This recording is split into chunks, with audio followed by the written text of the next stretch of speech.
Hi வணக்கம் மக்களே. இப்போ பார்த்தீங்கன்னா நம்ம ரெட் கேப் போய் பிளாக் ஐ வந்து குட்டி போட்டிருக்கு. நேற்று கொஞ்சம் தனியாக எடுத்துகிட்டு டாப் பண்ணியிருந்தோம். இன்றைக்கி காலையில் பார்க்கும்போது கிட்டத்தட்ட ஒரு 20 கிட்ட குட்டி போட்டிருக்கு. சரிங்க, அதை தனியாக பிடிச்சிட்டு எவ்வளோ குட்டி போட்டுன்னு பார்க்குறேன். பார்த்தீங்கன்னா இதுலேருந்து குட்டியெல்லாம் பிடிச்சிட்டு நம்ம இதை தான் விட்டுருக்கோம். இதில் 23 குட்டி பக்கம் இருக்குது.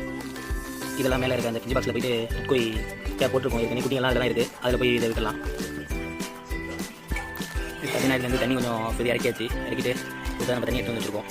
இந்த தண்ணி அதில் ரீஃபில் பண்ணிவிட்டு அப்படியே எடுக்க வேண்டியதான். அப்புறம் மாடிக்கு போய்ட்டு நம்ம ரெட் கேப் கோய் பேபிஸோட இந்த பேபிஸையும் ரிலீஸ் பண்ணிட வேண்டியதான். ஸோ இப்போ இந்த சிக்ஸ் வந்து ரிலீஸ் பண்ண போகிறோம். ஏன்னா இதில் ஏற்கனவே நிறைய சிக்ஸ் இருக்குது. அது கூட இந்த சிக்ஸையும் ரிலீஸ் பண்ணியாச்சு. இதில் வந்து அடல்ட் சைஸும் இருக்குது. அதெல்லாம் இப்போ தனியாக எடுத்து வேறு தொட்டியில் போட்டு வைக்கணும். ஓகே மக்களே, இந்த அடல்ட் சைஸ்லாம் பிடிச்சி தொட்டியில் போடுறேன். நெக்ஸ்ட் வீடியோவில் அடுத்த வீடியோ அப்டேட் பண்ணுறேன். பிடிச்சா சப்ஸ்கிரைப் பண்ணுங்கள், லைக் பண்ணுங்கள், கமெண்ட் பண்ணுங்கள்.